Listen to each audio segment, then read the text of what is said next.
Have you ever felt caught in a cycle of negative thinking, where your mind seems to automatically default to worry or self-criticism, making you feel stuck? This experience is common, but it is not unchangeable. There is a practical, evidence-based method for understanding and reshaping these mental habits. This method is cognitive behavioral therapy, or CBT. This guide is for anyone who wants to understand the connection between their thoughts and their emotional well-being. We will explore what CBT is, the science behind its effectiveness, and 5 foundational techniques you can begin to practice. The goal is to provide you with the knowledge and tools to start managing your thoughts more effectively. The foundation: understanding cognitive behavioral therapy. At its core, cognitive behavioral therapy is a form of psychological treatment that has been demonstrated to be effective for a range of problems, including depression, anxiety disorders, and stress. The fundamental principle of CBT is that our thoughts, our emotions, and our behaviors are interconnected and influence one another. This relationship is often illustrated with the cognitive triangle. Imagine a triangle with thoughts at the top point and emotions and behaviors at the other 2 points. A change in one corner of the triangle creates a change in the others. For instance, a distressing event is not what directly causes the emotional response. Rather, it's the individual's interpretation or thought about that event. Let's consider a practical example. You send a text message to a friend, and they don't reply for several hours. The situation: a friend hasn't replied to your text. An unhelpful interpretation: the thought, they must be angry with me. I must have done something wrong. This is an automatic negative thought. The resulting emotion: this thought leads directly to feelings of anxiety, worry, and sadness. The subsequent behavior: you might repeatedly check your phone, ruminate on past conversations to find your mistake, or withdraw and avoid contacting the friend again. This behavior then reinforces the negative thought and feeling, creating a detrimental cycle. CBT provides a structured approach to interrupt this cycle. It teaches you to identify the unhelpful thoughts, evaluate their accuracy, and develop more balanced and realistic ways of thinking. The science of how CBT changes your brain. The effectiveness of CBT is not purely theoretical. It is grounded in the science of neuroplasticity. Neuroplasticity is the brain's ability to reorganize itself by forming new neural connections. Your habitual ways of thinking are like well-worn neural pathways in your brain. The more you engage in a certain thought pattern, for example, catastrophizing a minor setback, the stronger and more automatic that pathway becomes. Practicing CBT techniques is like intentionally forging new, healthier neural pathways. Each time you identify an automatic negative thought, challenge it with evidence, and formulate a more balanced alternative, you are actively strengthening a new circuit in your brain. Over time, with consistent practice, this new way of thinking becomes more habitual. Brain imaging studies have substantiated these changes. Research has shown that a course of CBT can lead to observable alterations in brain activity. Specifically, it can decrease activity in the amygdala, the brain's fear and threat detection center, while increasing activity and connectivity in the prefrontal cortex. The prefrontal cortex is the region responsible for executive functions, like rational thinking, problem-solving, and emotional regulation. In essence, CBT strengthens your brain's ability to regulate its own emotional responses. It's also important to address common misconceptions about CBT. Myth: CBT is just positive thinking. Truth: CBT is about realistic thinking. It encourages you to view your thoughts as hypotheses that need to be tested against evidence, not as undeniable facts. The goal is a balanced perspective, not a forced or Pollyannish positivity. Myth: CBT ignores your past. Truth: while CBT focuses on present-day problems and solutions, it acknowledges that past experiences shape the core beliefs and assumptions that drive current thinking patterns. A therapist may explore past events to understand the origins of these beliefs, but the primary focus remains on developing skills to manage the present. Myth: CBT is a quick, passive fix. Truth: CBT is an active, skills-based therapy. It requires collaboration between the individual and the therapist, and most importantly, consistent practice of the techniques outside of therapy sessions. It is more akin to physical therapy for the brain. The exercises must be done to see results. Core content: 5 practical CBT techniques. Here are 5 fundamental techniques from CBT that can be learned and practiced to manage unhelpful thought and behavior patterns. Technique 1. The thought record. What it is, a thought record is a structured tool, often a simple chart or worksheet, used to identify, analyze, and reframe automatic negative thoughts. It functions like a scientific logbook for your mind, allowing you to move from an emotional reaction to a more objective evaluation. The psychological principle. This technique is a primary application of cognitive restructuring. It works by creating psychological distance from your thoughts, a process called cognitive diffusion. By writing a thought down and dissecting it, you learn to see it as an external mental event rather than an inherent part of your identity or an absolute truth. This engages the analytical functions of the prefrontal cortex to assess the thought's validity. How to do it: to create a log with the following columns. The key is to be as specific and objective as possible. Situation: describe the triggering event in detail. Who were you with? Where were you? What was happening? Example 1. Social anxiety. I was at a party and tried to join a conversation, but the people in the group just nodded and then turned back to each other. Example 2. Work stress. I received an email from my manager asking to meet tomorrow morning to discuss my performance on the recent project. Emotions. List the emotions you experienced and rate the intensity of each on a scale of 0 to 100%. Example 1. Embarrassment, 90%. Anxiety, 85%. Awkwardness, 95%. Example 2. Fear, 90%. Dread, 80%. Anxiety, 95%. Automatic negative thoughts. Write down the exact thoughts that ran through your mind. Capture them verbatim. Example 1. I'm so awkward. They think I'm boring and weird. I don't belong here. Everyone can see I'm an outsider. Example 2. This is it. I'm getting fired. She hated my work. I messed up the whole project. I'm a failure. Evidence supporting the thought. Objectively list the facts that seem to support this automatic thought. Example 1. The group didn't open up to let me in physically. The conversation did pause briefly when I spoke. Example 2. The project did have a few minor delays. The email specifically mentioned performance. Evidence. Contradicting the thought. Actively search for evidence that challenges the automatic thought. This is often the most difficult but most important step. Example 1. They might have been in the middle of a private or intense conversation. Nodding is a polite acknowledgement, not necessarily a rejection. I have had good conversations with other people at other times. I don't actually know what they were thinking. I am mind reading. Example 2. My manager has always been direct and supportive in the past. Discuss performance could mean she wants to give me feedback for future projects. The project was completed on time and met the main objectives. I've received positive reviews on 90% of my past projects. Alternative balanced thought. Based on all the evidence, construct a more realistic and balanced thought to replace the automatic one. Example 1. It was uncomfortable when the conversation didn't open up, but it's not necessarily a reflection on me. They could have been discussing something personal. I can't know what they were thinking, and assuming the worst is just making me feel bad. I can try talking to someone else or just be comfortable observing for a bit. Example 2. Receiving an email like this is nerve-wracking, but the most likely scenario, based on past experience, is that my manager wants to provide constructive feedback. I will listen to what she has to say and use it to improve. It is premature to conclude I am getting fired. Technique 2. Behavioral activation. What it is.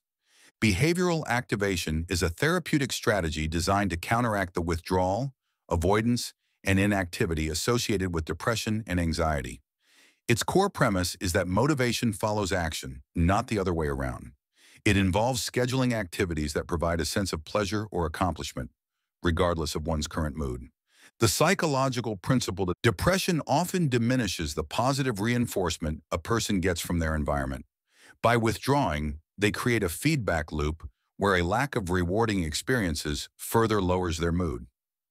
Behavioral activation systematically reverses this by increasing engagement with activities that are rewarding or aligned with personal values. This reintroduces sources of positive reinforcement and can help increase levels of mood-regulating neurotransmitters like serotonin and dopamine. How to do it: activity monitoring. For a week, keep an hourly log of your activities and rate your mood for each hour. This establishes a baseline and helps you see the direct connection between what you do and how you feel. Create an activity hierarchy. Brainstorm a list of activities, both large and small. Don't censor yourself based on what you feel you can do right now. Group them by difficulty and by type, e.g., social, physical, creative, necessary chores. Schedule activities. Using your activity hierarchy, schedule specific, manageable activities into your week as if they were non-negotiable appointments.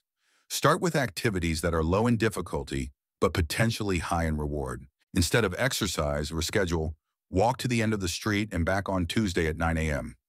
Instead of clean the house, schedule clear off the kitchen counter on Wednesday after breakfast.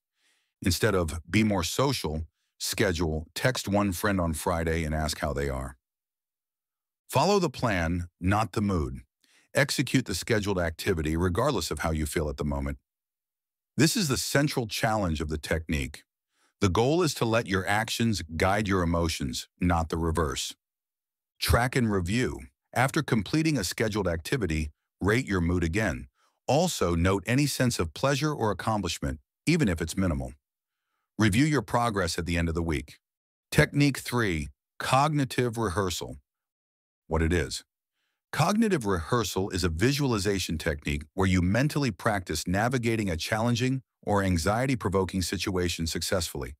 It is a proactive strategy used to prepare for future events and build confidence. The psychological principle: anxiety often stems from anticipating a negative outcome. Cognitive rehearsal works by creating a new, more positive mental blueprint for a feared situation. By repeatedly and calmly imagining yourself coping effectively, you desensitize your brain's fear response, the amygdala, to the trigger. The situation becomes more familiar, and you have a pre-planned coping strategy, which increases your sense of self-efficacy. How to do it: identify a specific scenario. Choose an upcoming situation that causes you anxiety, e.g., a job interview, a public speaking engagement, a difficult conversation. Break it down. Deconstruct the event into a sequence of steps from beginning to end. Visualize coping. Find a quiet place and relax. Close your eyes and vividly imagine the scenario unfolding. Crucially, visualize yourself navigating the challenging moments effectively. This does not mean imagining a perfect performance. It means imagining yourself feeling anxious, but using your skills to manage it. Taking a deep breath, remembering your key points, or pausing to collect your thoughts. Incorporate all senses. Make the visualization as real as possible. What do you see? What do you hear? How does your body feel as you successfully manage the situation? Practice regularly. Rehearse this mental script for 5 to 10 minutes each day, leading up to the event. The repetition helps to solidify the new neural pathway. Technique 4, graded exposure. What it is. Graded exposure is a technique used primarily for anxiety and phobias. It involves creating a hierarchy of feared situations and gradually and repeatedly exposing yourself to them, starting with the least frightening one. The psychological principle. This technique is based on the principle of habituation. Avoidance maintains anxiety because it prevents you from learning that the feared outcome is unlikely or manageable. By confronting your fears in a controlled and systematic way, you allow your brain to learn new information. With repeated exposure, the anxiety response naturally decreases. You learn that the threat is not as dangerous as your mind predicted, and your confidence in your ability to cope increases. How to do it: identify the fear. Clearly define what you are afraid of and what you are avoiding. For example, a fear of driving. Create an exposure hierarchy. List all the situations related to your fear, from the least anxiety-provoking to the most. This is your fear ladder. Step 1, lowest anxiety, holding car keys in the house. Step 2, sitting in the driver's seat of a parked car. Step 3, turning the car on and letting it idle in the driveway. Step 4, driving to the end of the block and back. Step 5, driving around a quiet neighborhood for 5 minutes. Step 6, driving on a main road during a quiet time of day. Step 7, highest anxiety, driving on the highway during rush hour. Begin exposure. Start with the lowest step on your ladder. Remain in the situation until your anxiety level significantly decreases, often by about 50%. This is critical. If you leave while your anxiety is still high, you reinforce the idea that the situation is dangerous. Repeat and ascend. Repeat the step until it provokes very little anxiety. Once you feel confident at one level, move up to the next step on your ladder. Proceed at your own pace. Technique 5, structured problem solving. What it is, structured problem solving is a systematic approach to addressing overwhelming practical problems that contribute to stress and anxiety. It moves you from a state of worry and rumination to a concrete, action-oriented plan. The psychological principle of anxiety can make problems seem amorphous and insurmountable, leading to a feeling of helplessness. This technique engages the prefrontal cortex, the brain's CEO, to logically analyze a problem, breaking it down into manageable parts. This process enhances a sense of control and self-efficacy, which directly counteracts feelings of anxiety and hopelessness. How to do it? Define the problem. Write down a clear, specific, and objective definition of the problem. Avoid vague or emotional language. Vague: my finances are a mess. Specific: I have spent $300 more than I earned this month, and I am not sure where the money went. Brainstorm solutions. Generate a list of all possible solutions without judgment. Quantity is more important than quality at this stage. Evaluate solutions. Go through your list and analyze the pros and cons of each viable option. Choose a solution. Select the solution or combination of solutions that seems most likely to be effective. Create an action plan. Break down the chosen solution into a series of small, concrete, actionable steps. Assign a deadline to each step. Problem: spending more than earned. Solution: create a budget and track spending. Action plan. Step 1. Download my bank and credit card statements for last month by Tuesday. Step 2. Categorize all expenses into groups like rent, groceries, transport, entertainment by Thursday. Step 3. Identify the top 2 to 3 categories where I can reduce spending by Friday. Step 4. Create a realistic budget for the upcoming month by Sunday. Implement and review. Execute the first step of your plan. Review your progress regularly and adjust the plan as needed. Do's and don'ts for practicing CBT. As you begin to apply these techniques, keep these principles in mind. Do practice with consistency. Small, consistent efforts are more effective than infrequent, intense sessions. Be patient with yourself. You are unlearning lifelong mental habits and building new ones. This takes time and effort. Adopt a mindset of self-compassion. Treat yourself with the same kindness and understanding you would offer a friend who is learning a new skill. Focus on progress, not perfection. There will be setbacks. Acknowledge them without judgment and return to the practice. Start with less emotionally charged issues. Practice the techniques on smaller annoyances or worries to build your skills before tackling more significant issues. Don't expect immediate results. These are skills that build over time. Notice and appreciate small shifts and improvements. Use techniques to suppress emotions. CBT is not about avoiding or getting rid of feelings. It is about learning to respond to them in a more helpful way. Judge your thoughts as good or bad. View your thoughts neutrally, as mental events to be observed and evaluated. Isolate yourself. Avoidance and withdrawal are common but unhelpful behaviors. Continue to engage with your support systems. Hesitate to seek professional help. These self-help techniques are powerful but may not be sufficient for everyone. A trained therapist can provide personalized guidance and support. Bonus tips. Supporting your CBT practice. Integrating CBT skills is most effective when your overall physical and mental environment is supportive. Consider these evidence-based lifestyle factors that can enhance your progress. The role of nutrition in the gut-brain axis. Emerging research highlights a powerful connection between your gut health and your brain health. Your gut contains trillions of microorganisms that can influence the production of neurotransmitters. For example, a significant portion of the body's serotonin is produced in the gut.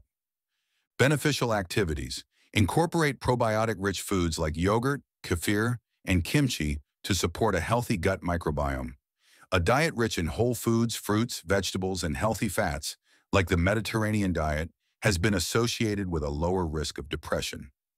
Omega-3 fatty acids, found in fatty fish like salmon, are crucial for brain health and may help regulate mood. The impact of physical exercise. Regular physical activity is one of the most powerful tools for mental health. Medical tip. Aerobic exercise like brisk walking, running, or cycling has been shown to boost endorphins, which have mood-lifting properties. It can also increase levels of brain-derived neurotrophic factor, BDNF, a protein that supports the growth of new neurons and is sometimes referred to as miracle grow for the brain. Aim for at least 30 minutes of moderate intensity exercise most days of the week. The power of mindfulness and breathing. While CBT is cognitive, grounding yourself in the present moment is a powerful complementary skill. Simple exercise. The 3-3-3 rule. When you feel a wave of anxiety, pause and use your senses to ground yourself. Name 3 things you can see. Name 3 sounds you can hear. Move 3 different parts of your body. This simple exercise pulls your attention out of the anxious thought loop and into the present environment. The critical importance of sleep hygiene. Sleep and mental health are intrinsically linked. Poor sleep can exacerbate anxiety and depression, while these conditions can, in turn, disrupt sleep. Beneficial activities. Establish a consistent sleep schedule, even on weekends. Create a relaxing bedtime routine. Avoid screens for at least an hour before bed, as the blue light can interfere with melatonin production. Ensure your bedroom is dark, quiet, and cool. Avoid caffeine and heavy meals in the evening. Information on professional treatment. While self-help techniques are valuable, they are often most effective when used with the support of a mental health professional. Therapeutic approaches, cognitive behavioral therapy, CBT, the structured, skills-based approach we have discussed, focusing on the here and now. Dialectical behavior therapy, DBT, an extension of CBT that incorporates skills for mindfulness, distress tolerance, and emotional regulation, particularly helpful for intense emotional experiences. Psychodynamic therapy, a more exploratory therapy that delves into how past experiences and unconscious processes shape current feelings and behaviors. Medication. In some cases, medication can be an important part of a treatment plan, helping to manage symptoms to a degree that allows a person to engage more effectively in therapy. Antidepressants, e.g. SSRIs. These medications can help regulate neurotransmitters like serotonin that are involved in mood. Anti-anxiety medications, anxiolytics. These may be used for short-term management of severe anxiety symptoms. The decision to use medication is a personal one and should only be made in consultation with a qualified medical doctor or psychiatrist who can assess your individual needs. The importance of taking action. Leaving persistent patterns of negative thinking unaddressed can have long-term consequences. Chronic stress and anxiety can impact physical health, strain personal and professional relationships, and limit one's ability to engage fully in life. Proactively learning and applying skills like the ones in CBT is a preventative measure for your future well-being. It is an investment in building a more resilient and balanced mind. Conclusion. Cognitive behavioral therapy offers a hopeful and empowering framework for understanding and changing the mental habits that contribute to emotional distress. Its core principle is that our thoughts, emotions, and behaviors are interconnected, and by changing one, we can influence the others. We have explored 5 practical techniques: the thought record for analyzing thoughts, behavioral activation for overcoming inertia, cognitive rehearsal for preparing for challenges, graded exposure for facing fears, and structured problem solving for tackling overwhelming issues. Remember that progress comes from consistent practice, not perfection. By starting small, being patient, and applying these skills with self-compassion, you can begin to forge new neural pathways. Disclaimer: this video is for educational and informational purposes only. The information we're sharing is designed to support, not replace, the relationship that exists between you and your healthcare provider.